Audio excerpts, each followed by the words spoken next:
तो विकास भवन में मैं लोगों से चर्चा कर रहा हूँ। अभी कुछ देर पहले दिल्ली से पटना आया हूँ, और लेकिन पटना के जो सियासी हलके हैं, जो ये इलाका है, संजय गांधी जू से लगाए हुए राजभवन से लेके मुख्यमंत्री आवास से लेके विकास भवन तक, इस पूरे इलाके में बिल्कुल शांति सी है। जैसा मैं सोच के आया था कि बहुत गाड़ियां इधर से उधर, कार्यकर्ता नेता, ऐसा कुछ नहीं है, बहुत शांति सी है।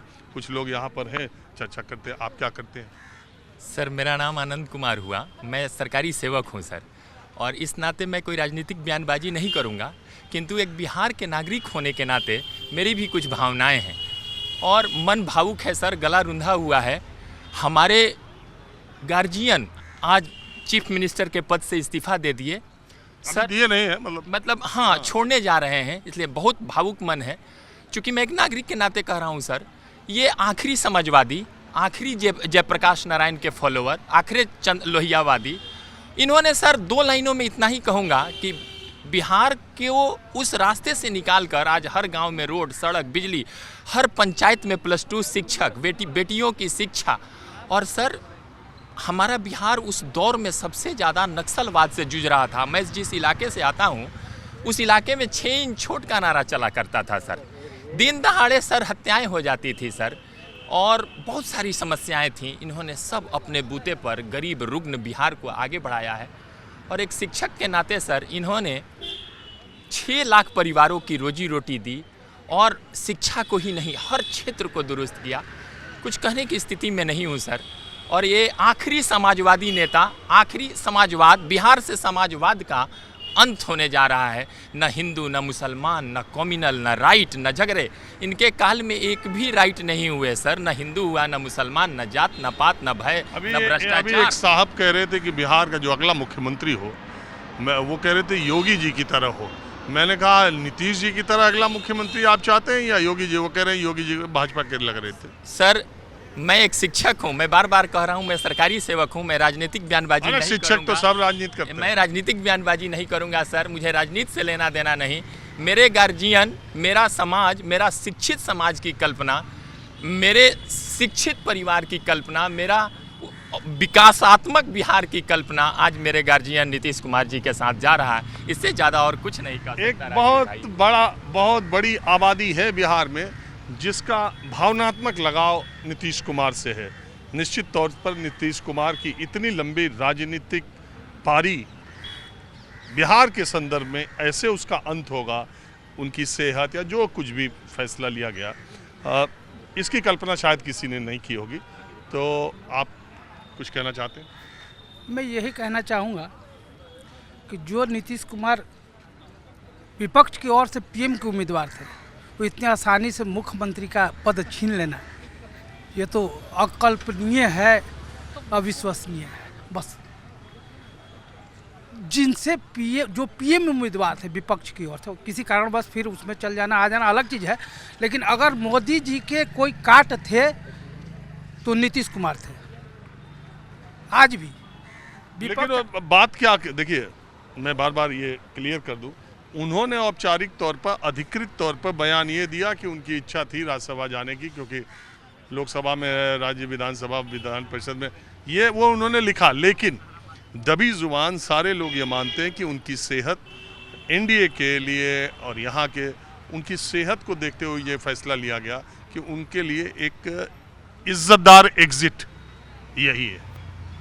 सर, हाईजेक दूसरा शब्द नहीं होता है, और देश के गृह मंत्री आकर हाईजेक करते हैं और जाके राज्यसभा का एक पद, जबकि हल्ला रहता था कि राष्ट्रपति बनेंगे, उपराष्ट्रपति बनेंगे, और उनको राज्यसभा जाने का शौक है। तो अब पता नहीं इसको किस शब्द में विवरण किया जाए, हमको नहीं समझ में आ रहा राजीव सर। अब बताइए, जो इतने बड़े देश के राष्ट्रपति के उम्मीदवार थे, उपराष्ट्रपति के उम्मीदवार थे, पीएम के उम्मीदवार थे, और उनका सीएम पद छीन लेना, ये तो अकल्पनीय है।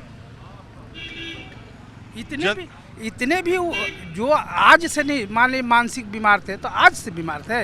इसी बीमारी में आप बोल रहे हैं कि मैंने 25 से 30 फिर से नीतीश, क्या उस समय बीमार नहीं दिखाई दिए? वोट उनके नाम पर लेने में भी आप इतनी आपकी औकात है तो आप अकेले क्यों नहीं चुनाव लड़े? आज भी बिना उनके आपका क्या अस्तित्व है अपने आप में झांक के देख लीजिए।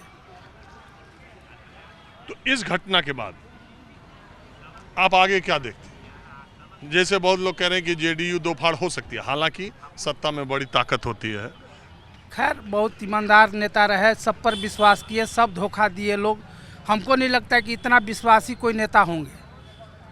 नीतीश कुमार मांझी जी को मुख्यमंत्री बनाए, मांझी जी खुद उस पर क्या क्या किए तो सब पूरा राज। जिनको सेकंड क्लास का नेता बनाए सर सब वही निकले। इसलिए अबरी बार वो अपने बेटे पर विश्वास करें। बहुत मुश्किल से सिंचित किए हैं, समता पार्टी से लेकर जदयू तक कितना मेहनत किए, कितना उतार चढ़ाव हुआ। इसलिए वो सही अब जाके हुआ कि हाँ बेटे पर विश्वास करें, क्योंकि उनका सींचा हुआ बेटा ही संभालेगा। जबकि परिवारवाद नहीं करने वाले नेता थे, लेकिन इस मुश्किल की घड़ी में वही कर।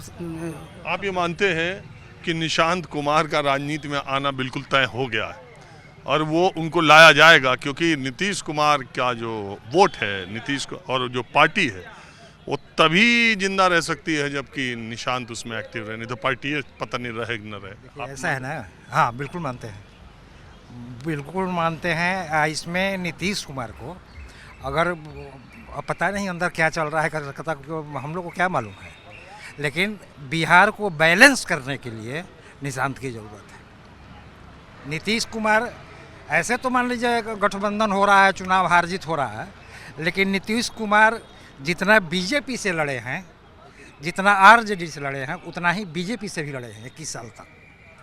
नीतीश कुमार का हम लोग भी राजनीति देखे हैं। आप 15 के बाद तो बिल्कुल उल्टे चला है। कब काने जाएंगे, किधर जाएंगे, किधर से बनाएंगे, काने उतर जाएंगे, काने चढ़ जाएंगे। तो निशांत को तो इसलिए कि बिहार बहुत बदल गया है, बिहार बहुत कुछ बदल गया है। तो बिहार को बैलेंस करने के लिए एक मतलब नेता वैसा चाहिए, एक पार्टी चाहिए। ऐसा कुछ नहीं है, मान लीजिए नीतीश कुमार का जो कर्ज करता है, पार्टी यदि टूट जाए, बह जाए, ठह जाए, कोई दुखी होने वाला नहीं है। उनका कर्ज करता है, सब अपना दिमाग से सुखी संपन्न है, खा रहा है, जी रहा है, कमा रहा है। आज नीतीश कुमार का कहीं आप नहीं देखिएगा कि हुड़दंग कर देगा, चाहे ये कर देगा। ठीक है, जिसको ज़्यादा लगाव है वो अपना रो रहा है, गा रहा है, मीडिया पर दिखा रहा जा रहा है, लेकिन ऐसा नहीं है, उनका अपना डिसीजन है। लेकिन निशांत कुमार को आना बहुत ज़रूरी है बिहार को बैलेंस करने के लिए।